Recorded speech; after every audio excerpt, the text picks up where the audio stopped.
Bueno, buenas tardes, muchas gracias por la presentación. Muy contento de poder compartir con ustedes en esta actividad académica. Voy a compartir mi presentación. Muchas gracias a la Asociación Mexicana de Enfermeros Especialistas en Cuidados Intensivos y Urgencias y a su subdivisión de Enfermería en Insuficiencia Cardíaca y especialmente a César Enrique Santos por la invitación a participar en esta actividad académica y poder compartir con colegas y profesionales de la salud de México. Entonces, el tema que pues, vamos a hablar en esta oportunidad es un tema bastante interesante, es sobre la relación que hay de diabetes mellitus e hipertensión arterial con insuficiencia cardíaca y vamos a mirar si en verdad se trata de unas amistades peligrosas con esta entidad.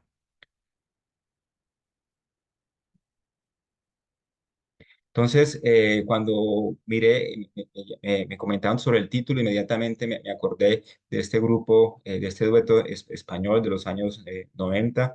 Y vamos a mirar que verdaderamente sí se trata de unas amistades peligrosas, lo de la insuficiencia cardíaca relacionada con la parte de hipertensión arterial y con la parte de diabetes mellitus. Quisiera comenzar con unas generalidades. Obviamente que en insuficiencia cardíaca es muy importante las comorbilidades, como vamos a ver en los siguientes minutos, y entre ellas, pues la hipertensión arterial y la diabetes mellitus juega un papel muy importante. Las comorbilidades están implicadas en el desarrollo de la insuficiencia cardíaca, además contribuyen en la progresión de la enfermedad, definitivamente están asociadas con un peor pronóstico porque están asociadas con una peor clase funcional, a un aumento en el riesgo de hospitalizaciones y un aumento en el riesgo de mortalidad. Además, puede afectar el uso de fármacos indicados en insuficiencia cardíaca. Por ejemplo, la enfermedad renal crónica puede limitar de pronto el uso de algunos medicamentos para insuficiencia cardíaca, como para colocar un ejemplo. Y los medicamentos usados para el tratamiento de las comorbilidades pueden empeorar también la insuficiencia cardíaca.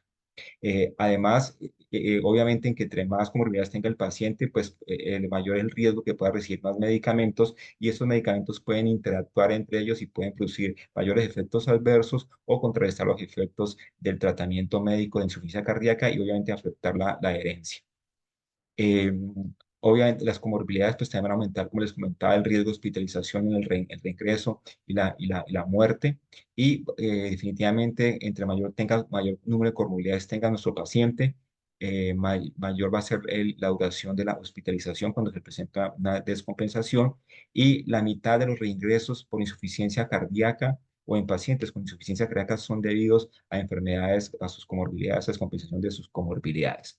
Y la insuficiencia en toda enfermedad crónica, pues se asocia generalmente a otras enfermedades, pero definitivamente la insuficiencia cardíaca es la entidad que más se asocia a otras comorbilidades. Aquí en este código de colores, el color, la barrita azul quiere decir que no tiene comorbilidades, la roja tiene una o dos comorbilidades, la verde tres o cuatro comorbilidades y la morada cinco o más comorbilidades. Y como ustedes pueden observar, en todas estas enfermedades crónicas, la insuficiencia cardíaca es la que menos porcentaje se presenta sin comorbilidades, ¿cierto?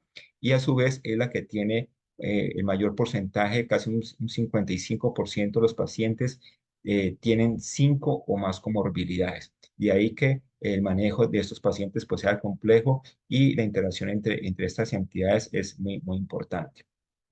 Y estas comorbilidades van a conducir a una disfunción miocárdica y a remodelar el ventrículo izquierdo. Entonces, tenemos aquí el ejemplo de la diabetes, de la hipertensión arterial, de la déficit de hierro, en los cuales van a promover un estado inflamatorio sistémico a través de la interleuquina C6, a través del factor de necrosis tumoral, y esto va a afectar entonces el endotelio, va a producir inflamación endotelial, va a afectar la microcirculación coronaria, va a producir disfunción endotelial, y esto va a hacer que se disminuya la liberación de óxido nítrico, que se libere el factor de crecimiento tumoral y a nivel del intersticio entonces se va a empezar a promover el aumento y la aparición de los fibroblastos, microfibroblastos y la parte de acumulación de colágeno, llevando a la fibrosis. Y a nivel del miocito, obviamente que va a afectar también su metabolismo energético, su anatomía y va a llevar a que se produzca hipertrofia, un aumento en la tensión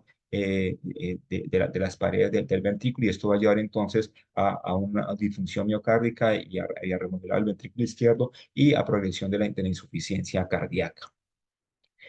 Definitivamente, entonces, como he mencionado, entre mayor sea el número de comorbilidades, mayor la mortalidad, como podemos ver en el gráfico de la izquierda. Aquí se ve claramente que los pacientes que tienen mayor de tres comorbilidades tienen peor sobrevida que aquellos que tienen menores comorbilidades. Igual aplica para las hospitalizaciones por insuficiencia cardíaca. Entre mayor sea el número de comorbilidades, mayor el riesgo de hospitalización en estos pacientes. Un poco de epidemiología, entonces quisiera aquí revisar las comorbilidades más frecuentes que se presentan en pacientes con insuficiencia cardíaca, dividiéndolos en mayores y menores de 65 años. Estas son unas estadísticas de Medicare. Entonces, en mayores de 65 años y tanto en menores de 65 años como mayores, la hipertensión arterial es la principal comorbilidad en los pacientes con insuficiencia cardíaca, con un 84% en mayores de 65 años y alrededor de un 80% de menores de 65 años. Cuando miramos la parte de la diabetes es un poco más frecuente en los menores de 65 años, alcanzando casi un 60% y ocupando el tercer puesto entre las comorbilidades después de la cardiopatía isquémica. Y en mayores de 65 años, la diabetes sigue siendo también bastante frecuente, alrededor de un 46%, pero ocupa el quinto puesto con respecto a las comorbilidades por detrás, como podemos ver, de cardiopatía isquémica, lipidemia y anemia. De todas maneras, estamos hablando que tanto la hipertensión arterial como la diabetes mellitus tipo 2 son comorbilidades muy frecuentes en nuestros pacientes, de ahí su importancia de tenerlas en cuenta. Estas son estadísticas del registro colombiano de falla cardíaca, Recolfaca, que tiene más de 2.500 pacientes en la fase 1 y fase 2, ya estamos en la fase 3, y quería mostrar aquí el resultado con respecto a las comorbilidades. Al igual que las estadísticas que les mostré anteriormente de Estados Unidos, la hipertensión arterial es la comorbilidad más frecuente en este grupo de pacientes, llegando hasta un 72%, y la diabetes mellitus tipo 2 ocupa el quinto puesto, con casi un 25%, casi una cuarta parte de los pacientes que incluimos en el registro son pacientes diabéticos, o sea que definitivamente también se mantiene este tipo de frecuencia en estos pacientes en Latinoamérica. Cuando miramos también, de acuerdo al espectro clínico de la insuficiencia cardíaca, o sea, si es preservada, reducida eh, o aguda, vemos que también la hipertensión arterial sigue siendo la comorbilidad más frecuente en todos los espectros clínicos, sobre todo llevando una alta frecuencia en los pacientes con fracción de eyección reducida. Y la diabetes se comporta muy similar en estos grupos, de pronto siendo un poco menor en los pacientes con fracción de eyección reducida y manteniéndose en un porcentaje similar, alrededor de un 30%, en los pacientes con preservada insuficiencia cardíaca aguda. Y estas comorbilidades, a pesar del tratamiento médico que ha ido apareciendo en los últimos años. Esto es una comparación de los 15, de 15 años, y entonces compararon los factores de riesgo, las comorbilidades que se presentaban en 2002 y hicieron seguimiento hasta 2017, y se observaron que las comorbilidades persisten con respecto a la diabetes mellitus, a la parte de la hipertensión arterial y a las otras comorbilidades que ustedes aprecian ahí. Y lo que fueron viendo fue que fue aumentando la importancia de la obesidad, y recordemos que la obesidad pues, está directamente relacionada con la incidencia de prevalencia de diabetes mellitus. Entonces, aquí está nuevamente la cohorte de 2002 en el panel A, la cohorte de 2017 en el panel B, y como ustedes pueden observar, a medida que avanza la edad en las dos cohortes, aumenta el número de comorbilidades, comenzando en un color claro 0 comorbilidades y llevando un color negro o azul oscuro como 10 comorbilidades. Como ustedes pueden observar, los pacientes menores de 50 años, no aparece pues, el mayor porcentaje están en comorbilidades entre 2 y 4, mientras que en los pacientes ya mayores de 60 años ya empiezan a aparecer un gran número de comorbilidades, llegando inclusive pues, a 10 comorbilidades. Y a su vez, esto ha ido aumentando. Si comparamos con la 2002, ha ido aumentando un poco el porcentaje del mayor número de comorbilidades en este grupo de pacientes. También porque es importante eso, porque efectivamente hay diferentes registros, estudios en los cuales demuestran que el mayor número de comorbilidades está asociado a efectos a peor pronóstico, en este caso, en este punto final combinado de hospitalización por insuficiencia cardíaca y mortalidad por cualquier causa. Como podemos observar, a medida que aumenta el número de comorbilidades, aumenta el riesgo de hospitalización por insuficiencia cardíaca y de mortalidad por cualquier causa. Entonces, esto era como una abrebocas general para rescatar la importancia de las comorbilidades en la insuficiencia cardíaca y de ahí que el manejo multidisciplinario sea lo más indicado en este grupo de pacientes. Vamos a continuación a ver algunos puntos específicos de diabetes mellitus y posteriormente algo sobre hipertensión arterial. Con respecto a la asociación entre insuficiencia cardíaca y diabetes mellitus, tenemos casi que hay una gran interrelación bidireccional entre estas dos entidades y casi que nos ponemos en el dilema que qué fue primero en muchos pacientes. No sabemos si fue primero la diabetes mellitus o si fue primero la insuficiencia cardíaca o viceversa, como el dilema del pollo y del huevo. Definitivamente, la diabetes, al igual que la insuficiencia cardíaca, al igual que la hipertensión arterial, es una pandemia. Cada vez aumenta más la prevalencia y la incidencia de estas entidades. En este caso, les muestro lo de la diabetes mellitus. Miren que en todos los países y en todos los continentes ha ido aumentando en forma importante la incidencia y la prevalencia de la diabetes mellitus. Definitivamente, los pacientes que tienen diabetes mellitus tienen un mayor riesgo de desarrollar insuficiencia cardíaca, hasta 2 a 5 veces mayor el riesgo de que un paciente que no tenga diabetes mellitus.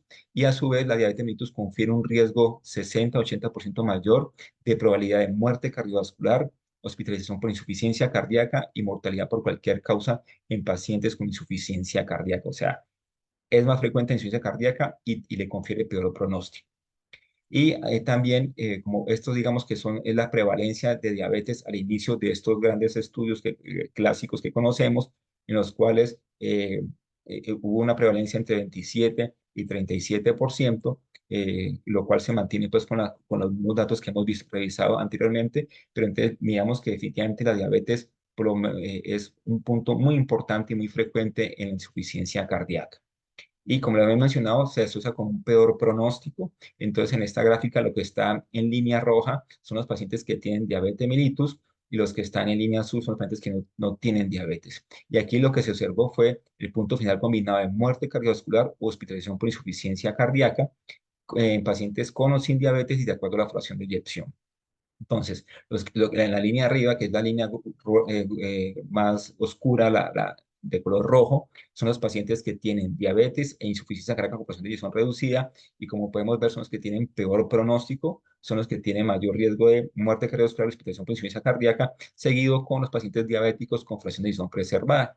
Y a su vez, los pacientes diabéticos, los pacientes que no tienen diabetes, pues en este caso, los pacientes con fracción de eyección reducida también tienen un mayor riesgo de mortalidad y hospitalización por insuficiencia cardíaca en comparación con preservada. Pero aquí lo importante es que el paciente con diabetes mellitus definitivamente tiene un peor pronóstico cuando aparece en los pacientes con insuficiencia cardíaca.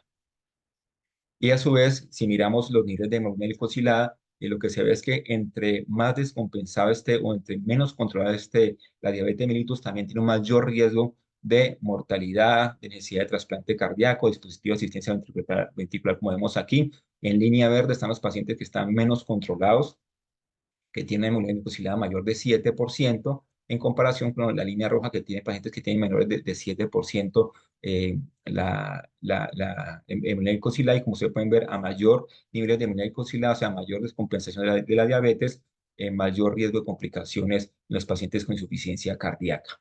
Y esto es para que miremos que hay diversos mecanismos que se asocian a la diabetes mellitus y a la insuficiencia cardíaca y que explican esa interrelación tan estrecha que hay. Sabemos que el paciente con diabetes mellitus entonces va a tener una resistencia a la insulina, va a haber un aumento de la producción de la producción de insulina. Esto va a llevar entonces a que los pacientes no haya una secreción inadecuada de esta insulina, que haya hiperglicemia. Esta hiperglicemia entonces va a producir una microangiopatía, puede llevar también a enfermedad aterosclerótica, a la parte de lipidemia. Esto puede llevar a infarto de miocardio, llevar todo eso a una necrosis del miocardio y a una dilatación, a remodelación del ventrículo izquierdo y una insuficiencia cardíaca con fracción de eyección reducida, por ejemplo.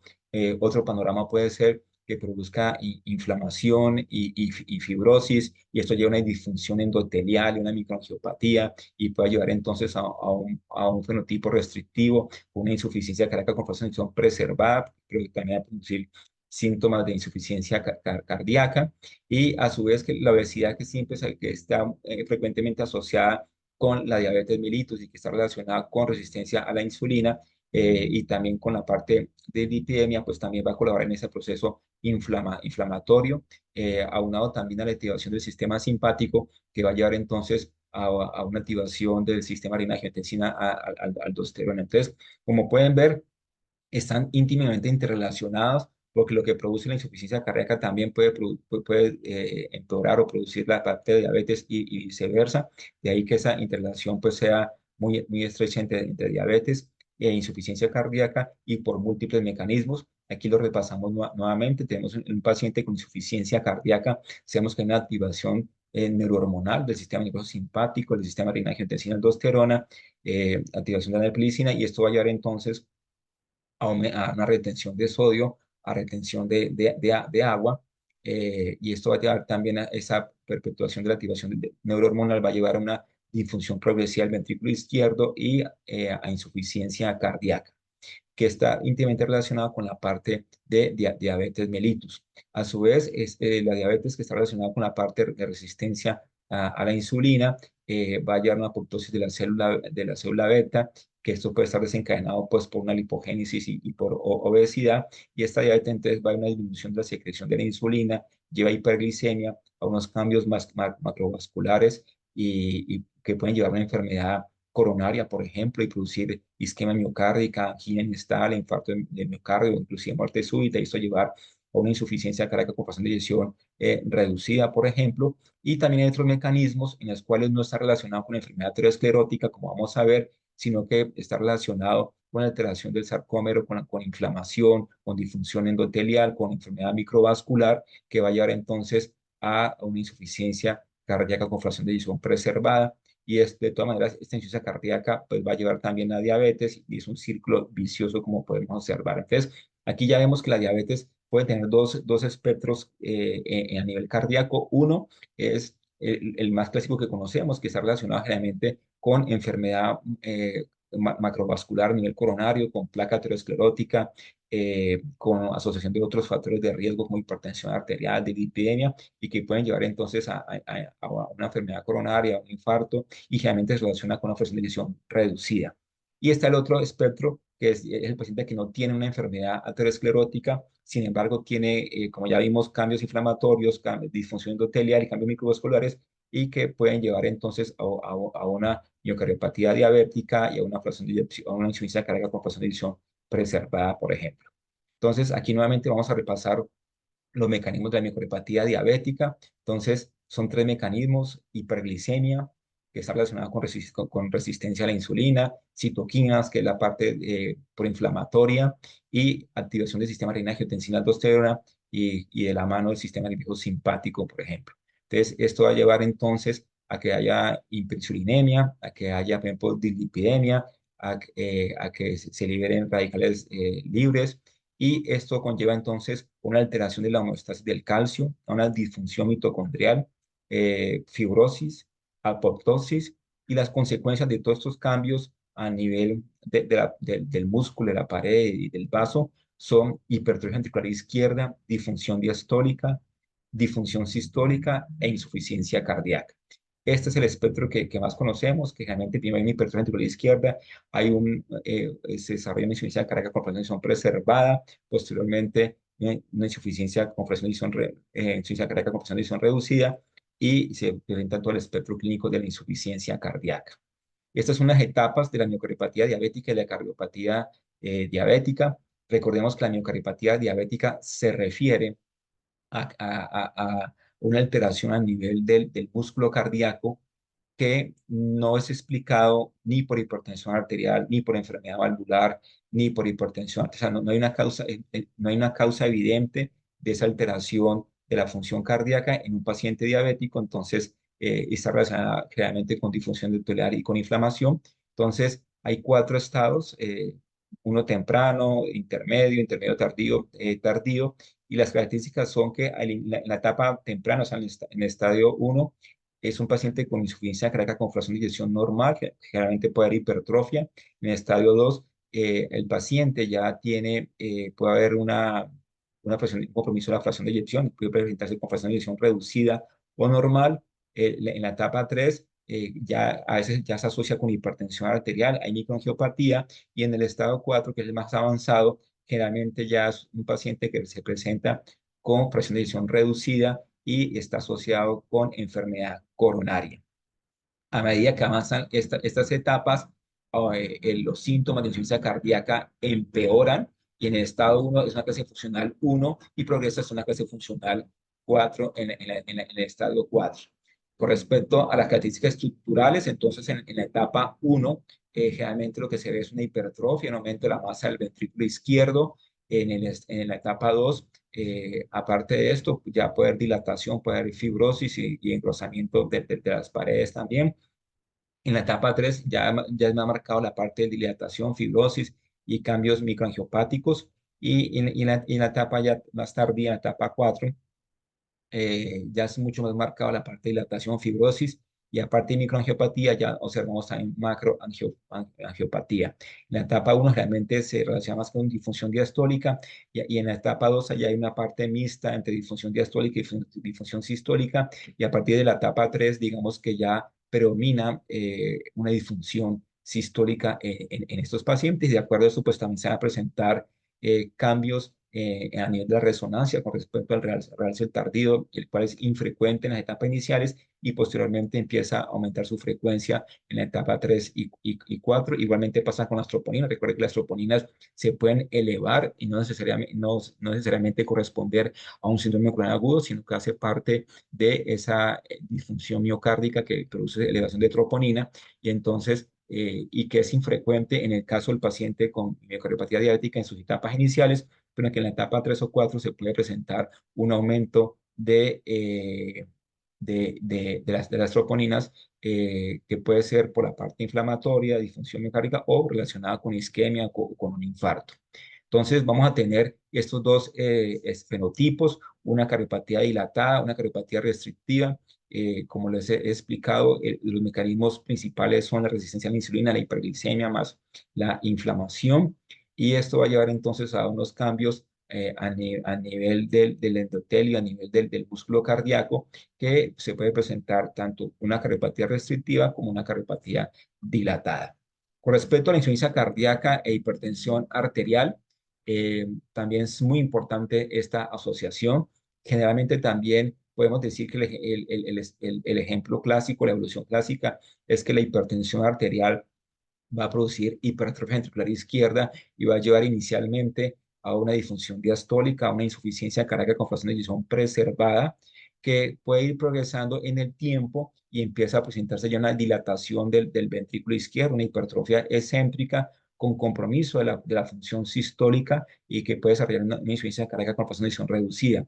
De la mano de la hipertensión arterial, recordemos que la hipertensión arterial a su vez es el principal factor de riesgo para desarrollar enfermedad coronaria, y esto hace entonces que también coexistan frecuentemente estas dos entidades, y entonces entre mayor sea el tiempo de evolución de la hipertensión, mayor riesgo de enfermedad coronaria, y si no está controlado, pues peor, y esto puede llevar entonces a que se presente un infarto de agudo del miocardio, lo cual podría empeorar la función cardíaca, y entonces podría llevar entonces a una dilatación del ventrículo izquierdo, un compromiso de la fracción de eyección.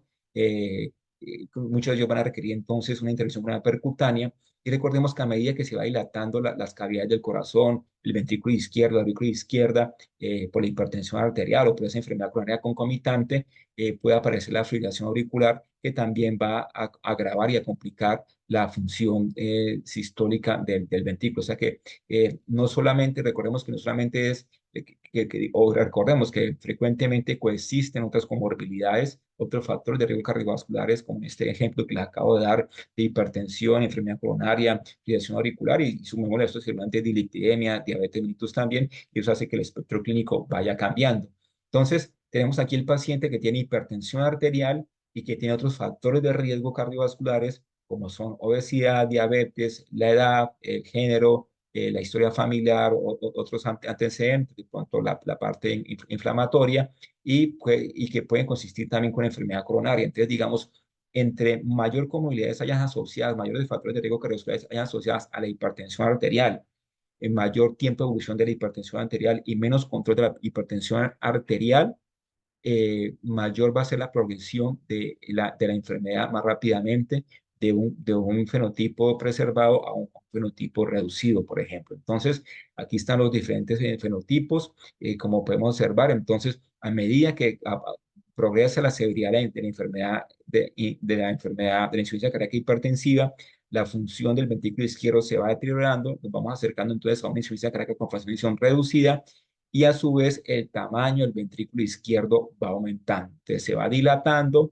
hay una hipertrofia céntrica, hay un mayor compromiso de la función sistólica y pasamos de una insuficiencia cardíaca con fracción preservada a una insuficiencia cardíaca con fracción de eyección reducida. Y como les digo, esta evolución puede ser más rápido o más lento dependiendo del tiempo de evolución de la hipertensión, de lo controlado que esté la hipertensión arterial y de las comorbilidades y factores de riesgo cardiovasculares asociados en nuestro paciente con hipertensión arterial y con insuficiencia cardíaca.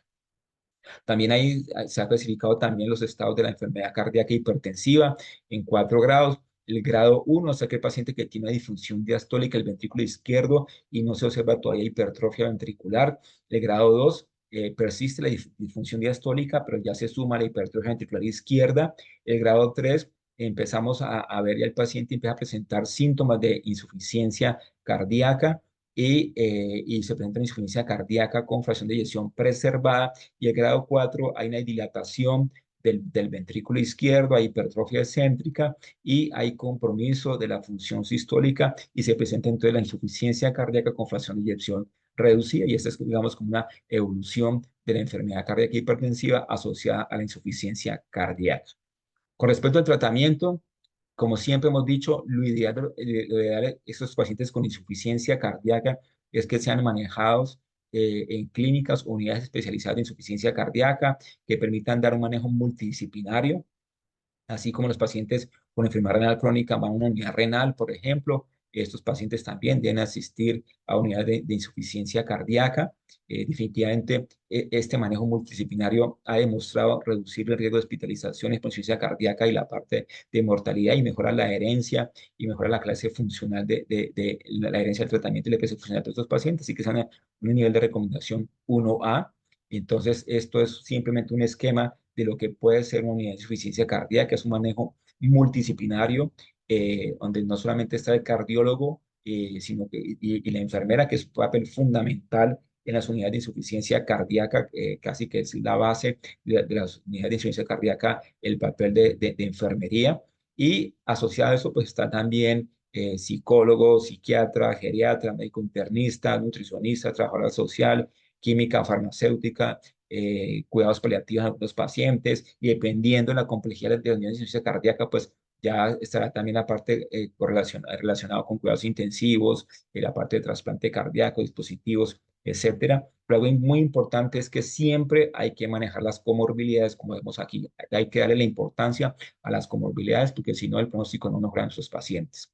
Y con respecto al tratamiento, en general, digamos que se dice que los pacientes que tienen, o sea, no voy a hablar específicamente de tratamiento de los cuatro fantásticos, en reducido ni preservar, sino que me voy a enfocar a darnos tips con respecto al manejo de a la insuficiencia cardíaca con hipertensión y con diabetes.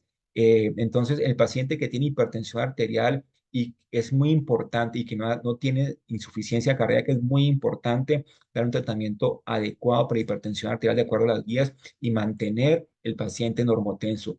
Entre mayor tiempo esté el paciente normotenso, menor es el riesgo de complicaciones cardiovasculares y menor la probabilidad de que el paciente avance a una insuficiencia cardíaca. Y esto tiene una recomendación 1A, como lo vemos ahí, lo que está en verde tiene recomendación 1A, lo que está en amarillo 2A. Y en el paciente con diabetes está aquí en el segundo puesto. Lo recomendable en los pacientes que tienen diabetes mellitus tipo 2 con insuficiencia cardíaca, el tratamiento base son los ISGLT2. Y para el manejo de la hiperglicemia, y ya miremos que obviamente que tiene que tener otro tipo de tratamiento asociado. Algo importante es que los ISGLT2 también han demostrado disminuir la incidencia de insuficiencia cardíaca. O sea, aquel paciente que tiene alto riesgo cardiovascular o que paciente que tiene diabetes o que tiene enfermedad renal crónica, que aún no tiene insuficiencia cardíaca, los ISGLT2, como la paglifosina y empaglifosina, han demostrado disminuir la incidencia de insuficiencia cardíaca. Hay que sean muy importantes administrarlo en los pacientes en etapas precoces diabéticos con el fin de que no vayan a presentar insuficiencia cardíaca, que ya vimos que hay una asociación muy frecuente. Entonces, obviamente que dependiendo si el paciente tiene fracción de eyección reducida, levemente reducida o preservada, hay un tratamiento específico para insuficiencia cardíaca, pues que no lo vamos a tratar en este momento. Con respecto a la diabetes mellitus tipo 2, es importante que ya desde hace varios años se cambió el enfoque glucocéntrico que tenía, que antes solamente nos enfocábamos en bajar la glicemia, bajar la hemoglobina glicosilada sin importar las otras comorbilidades que presentara el paciente. Y obviamente que ya se demostró que el paciente requiere un manejo multidisciplinario también, un enfoque global y que se deben intervenir todas sus comorbilidades, una intervención multifactorial desde el punto de vista para prevención de sus enfermedades cardiovasculares, cerebrales, renales, etcétera, con el fin de disminuir el riesgo en ese grupo de pacientes.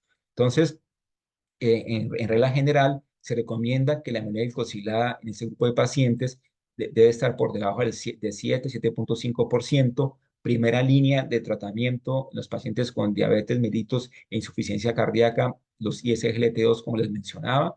Los GLP-1 se pueden utilizar como segunda opción asociados a los ISGLT2, por ejemplo, sobre todo en pacientes que tienen obesidad y que tienen un alto riesgo para presentar enfermedad cardiovascular aterosclerótica.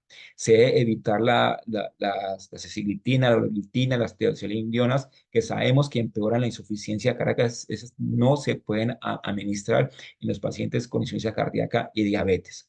Aquí un poco más específico, entonces, con el grado de recomendación 1A, los ISGLT2, dapaglifosina y empaglifosina, ya les dimensioné que están indicados para prevenir la insuficiencia cardíaca y también están indicados, obviamente, en el paciente con diabetes mellitus tipo 2 y ya que tiene insuficiencia cardíaca, para reducir hospitalizaciones por insuficiencia cardíaca y muerte cardiovascular en todo el espectro de insuficiencia cardíaca, tanto en reducido, ligeramente reducida, como preservada, recuperada, mejorada. Además, los ISLO están indicados en paciente que tiene diabetes y factores de riesgo cardiovasculares o enfermedad cardiovascular para reducir las hospitalizaciones por insuficiencia cardíaca y casos incidentes o casos nuevos, que fue lo que les expliqué para prevenir la aparición de insuficiencia cardíaca. La metformina se puede emplear en pacientes diabéticos y con insuficiencia cardíaca para el control, cuando no se ha logrado un control adecuado de la glicemia, siempre y cuando la tasa de filtración glomerular esté por encima de 30 minutos por minuto. Los agonistas del receptor GLP-1, como les mencionaba, tienen un leve efecto con respecto a la disminución de hospitalizaciones por insuficiencia cardíaca, pero pueden ser usados con seguridad en los pacientes con diabetes mellitus e insuficiencia cardíaca, sobre todo, como les mencioné anteriormente, aquel paciente obeso y que tiene alto riesgo cardiovascular para presentar un evento cardiovascular aterosclerótico. Los inhibidores de PP4, como la sitaglitina y la neglitina, tienen un efecto neutro con respecto a la hospitalización por insuficiencia cardíaca y se pueden utilizar también en forma segura después de los que anteriormente he mencionado. La insulina puede ser indicada en pacientes con insuficiencia cardíaca avanzada y definitivamente, como les mencioné anteriormente, la sasaglitina, la orglitina y las glitazonas están contraindicadas en pacientes con insuficiencia cardíaca o con antecedentes de insuficiencia cardíaca porque empeoran y pueden desencadenar una descompensación de insuficiencia cardíaca. Y aquí está recomendación 3B. Recuerde que 3 quiere decir que no se debe evitar su uso. Y nuevamente aquí, esto es una parte, recordando un poco la fisiopatología que llamamos anteriormente, simplemente para que miremos que de acuerdo a los síntomas o signos que presenta el paciente, la alteración fisiopatológica que presente, están los medicamentos que utilicemos. Entonces aquí, por ejemplo, para el manejo de la retención de agua y sodio, ahí tiene un efecto benéfico los IGLT2, los ARNIs, por ejemplo, para la parte de la obesidad, pues tenemos los GLP-1, por ejemplo, para la parte de la resistencia a la insulina, para inhibir la activación de la neprilicina, pues tenemos los ARNI, y también la resistencia a la insulina tenemos los IECA, los ARAOSA. Aquí, digamos que este esquema es para demostrar que la explicación por qué utilizamos estas moléculas, principalmente en los pacientes con insuficiencia cardíaca y con diabetes mellitus, porque van a atacar los diferentes puntos de la fisiopatología que tienen esta relación de estas dos entidades. Aquí, en los últimos años han tenido cobrado mucha más importancia, como hemos hablado, los IGLT2 y los ARNIs para el manejo de los pacientes con insuficiencia cardíaca y diabetes mellitus tipo 2. Y aquí está explicado un poco más específico por qué. Entonces, recordemos que la relación entre insuficiencia cardíaca y diabetes mellitus tipo 2 tiene que ver con un desbalance neurohormonal. Entonces, ahí los ARNIs nos van a colaborar porque sabemos que hay una actuación exagerada del sistema adrenal aldosterona. Entonces, utilizando el ARNI, que es sacubitril valsartán, básicamente va a disminuir la activación del sistema adrenal aldosterona a través del valsartán y a disminuir el efecto de la neprilicina a través del sacubitril. Recuerda que la neprilicina lo que va a hacer es degradar los péptidos natriuréticos, entonces de ahí que sea importante y que tiene efectos benéficos contrarios a la activación del sistema adrenal, aldosterona y el sistema nervioso simpático. Entonces, de ahí que el sacubitril nos va a ayudar a inhibir dentro de la neprilicina. El otro efecto fisiopatológico que hay es la disfunción cardíaca y renal. Entonces, ahí el ARNI también nos ayuda porque va a disminuir la hipertrofia cardíaca, va a disminuir también la injuria miocárdica y la fibrosis. Los ISGLT2 van a disminuir la activación del intercambiador de sodio y hidrógeno, con lo cual va a mejorar el metabolismo a nivel mitocondrial, disminuye la reabsorción de sodio en el túbulo proximal, con lo cual entonces disminuye los síntomas de congestión. También va a disminuir la presión a nivel glomerular y el ventrículo izquierdo, y eso va a ayudar pues que el corazón pueda trabajar mucho mejor, y disminuye también la retención de fluidos. Y el tercer mecanismo que está relacionado entre insuficiencia cardíaca y diabetes mellitus tipo 2, la resistencia a la insulina, que tal le veían los diferentes esquemas, y ahí los IGLT2, sabemos que los pacientes que toman IGLT2 tienen una pérdida de peso, y esto entonces va a hacer que disminuya la obesidad y la glucotoxicidad, y los ARNI también disminuyen la hiperglicemia y mejoran la sensibilidad a la insulina, con lo cual pues va a disminuir la resistencia a la insulina. Entonces, esta es la explicación por qué los ISGLT2 y los ARNIs son los medicamentos de lesión en este grupo de pacientes que tienen insuficiencia cardíaca con diabetes mellitus tipo 2, porque atacan estos tres puntos claves de la fisiopatología de estas dos entidades.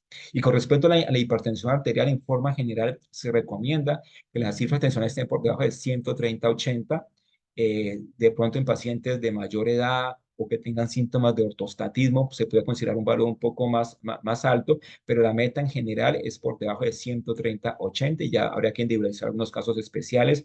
Los agentes que más se utilizan son los diuréticos, sobre todo cuando hay síntomas congestivos, como vamos a ver más adelante. ARNI, primera opción, los bloqueadores receptores de angiotensina 2, los antialdosterónicos, por ejemplo, y los IECA. Y siempre en algunos pacientes se debe evaluar si hay una causa secundaria, si hay una sospecha clínica en ese grupo de pacientes. Entonces, pues, como les mencioné, la meta idealmente es por debajo de 130-80, aunque lo ideal es que se mantenga la sistólica entre 110 y 130. Yo les mencionaba que era muy importante, eh, uno, el tiempo de evolución de la hipertensión arterial. A mayor tiempo de evolución de la hipertensión arterial, mayor riesgo de insuficiencia cardíaca, mayor riesgo de complicaciones. Pero tener un punto muy importante era el mantener el normotenso el paciente, o sea, que esté tomando el tratamiento médico y que a su vez esté controlada la presión arterial. Entonces, cuando ese rango terapéutico es mayor del 75%, ese es como el objetivo, que por lo menos esté controlado mayor del 75%, idealmente 100%, pero por lo menos que haya un rango terapéutico mayor del 75%. Si hay síntomas de congestión, los medicamentos, los diuréticos de elección son el diurético de ASA. Nosotros en Colombia solamente tenemos furosemida, por ejemplo, entonces no podemos utilizar los otros dos moléculas que recomiendan. Y adicionalmente se puede usar las tiazidas, los inhibidores de la anhidrasa carbónica, por ejemplo, en caso de resistencia a diurético, o los antialdosterónicos también, por ejemplo. Y una vez el paciente ya no tenga síntomas de congestión, y persista con hipertensión arterial, entonces se podría quitar el diurético de asa y iniciar un diurético tiacídico tiene un mejor efecto antihipertensión en ese grupo de pacientes. Para controlar la presión arterial y un efecto cardioprotector, porque digamos que no solamente es bajar la presión arterial, sino que idealmente usar medicamentos que tengan un efecto cardioprotector y nefroprotector, por ejemplo, de ahí que se recomiende, por ejemplo, los IECA, los bloqueadores de receptores de angiotensina 2, sacubitril, valsartán, los antialdosterónicos como spironolactona, el prolenona, los betabloqueadores. Entonces, algunos comentarios al respecto es que es importante que siempre utilizar medicamentos que sean nefroprotectores, cardioprotectores, porque por ejemplo la clonidina es muy buena para bajar la presión arterial, pero no tiene un efecto claro a nivel cardioprotector ni nefroprotector. Sí, por respecto a los betabloqueadores, se recomiendan aquellos que tienen un efecto metabólico neutro, favorable, por ejemplo, el carvedilol. Eh, mencionan nebolol, pero recordemos que el nebolol disminuye más que todo las hospitalizaciones con insuficiencia cardíaca, no tanto la mortalidad. Ahí tenemos mejor el bisoprolol, por ejemplo. Entonces, recomiendo yo carvedilol y bisoprolol. Los betabloqueadores son de primera línea en la hipertrofia excéntrica y también se deben utilizar en aquellos pacientes que tienen hipertrofia concéntrica y que tienen fibrilación auricular, angina, hipertensión resistente.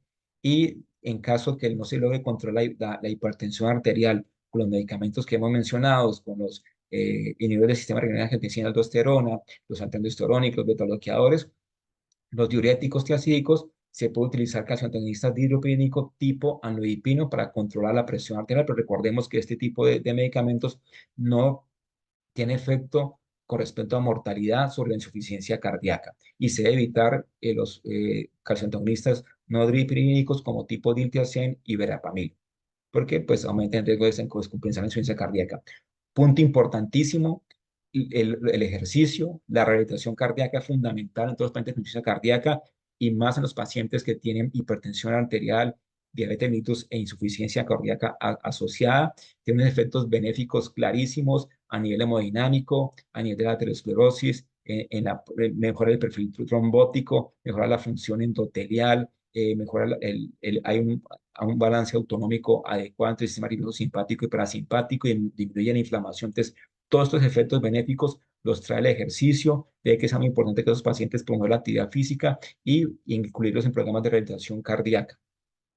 La nutrición, clave también el papel de la nutricionista también aquí en el manejo de estos pacientes, en el manejo multidisciplinario, con una dieta rica que se haga en frutas, verduras, evitar pues, la parte de alimentos fritos, la grasa, etcétera. Entonces, digamos que es muy importante que los pacientes y sobre todo indicar sobre todo que la fruta sea en trozo, que no sea jugos, así sean jugos naturales. Sabemos que la carga, el pico glicémico es muy alto, entonces siempre promover por ejemplo, la fruta en trozo y obviamente que evitar gaseosas, jugos de cajita, botellas, etcétera. Entonces, muy importante el papel también de la nutricionista en este caso. Como conclusiones, tenemos entonces que el abordaje integral de los pacientes con insuficiencia cardíaca incluye el manejo de las comorbilidades, ya les demostré la importancia de las comorbilidades con insuficiencia cardíaca y de ahí que sea un objetivo prioritario manejarlas también ya que esto va a contribuir a mejorar la calidad de vida, el pronóstico y la sobrevida. Las comorbilidades de insuficiencia cardíaca, recuerden, determinan la calidad de vida, gastan más recursos a nivel de salud y empeoran el pronóstico de los pacientes. Entonces, así que no solamente es importante el diagnóstico precoz de la insuficiencia cardíaca y de las comorbilidades, sino que también iniciar el tratamiento a las comorbilidades en forma apropiada para reducir el enorme impacto que tiene sobre la insuficiencia cardíaca. Definitivamente, como les demostré, la incidencia y prevalencia de la insuficiencia cardíaca, hipertensión arterial y diabetes mellitus va en aumento. Ya vimos que con respecto a los mecanismos fisiopatológicos, comparten varios mecanismos, están interrelacionadas estas tres entidades, de aquí que impliquen procesos vasculares, renales y cardíacos. Recordemos que esa asociación de estas tres entidades promueve el aumento de la enfermedad renal crónica y también complicaciones como por la hipercalemia. Y definitivamente la insuficiencia cardíaca, la hipertensión arterial, la diabetes mellitus tipo 2 frecuentemente coexisten y afectan negativamente el pronóstico entre ellas. Entonces, entre ellas mismos pueden producir insuficiencia cardíaca y a su vez la insuficiencia cardíaca puede producir diabetes mellitus, por ejemplo, y la hipertensión arterial puede producir insuficiencia cardíaca, pero a su vez entre ellas, al coincidir en un paciente, van a empeorar el pronóstico del paciente y van a empeorar la evolución de cada una de estas entidades. De ahí que se requiere un manejo multidisciplinario de todas esas entidades y de estos pacientes con insuficiencia cardíaca. Recordarles siempre la parte de la prevención es lo más, es lo ideal en estos pacientes. Esto es una campaña que hace Corazones Responsables, que es la Fundación Panamericana del Corazón, en la cual promueven estos 10 métodos para el cuidado del estilo de la vida, que es muy importante, que tienen que ver con la parte de conocer nuestros números, con la parte de nutrición, la parte de ejercicio, la parte del contacto con la naturaleza, los espacios libres de humo, aprender a comer, cultura de movimiento, etcétera. Entonces, siempre trabajar en esa parte de la prevención cardiovascular. Y bueno, eso es todo lo que yo tenía para mencionarles. Les agradezco mucho y muchas gracias por la atención. Quedo atento a las preguntas.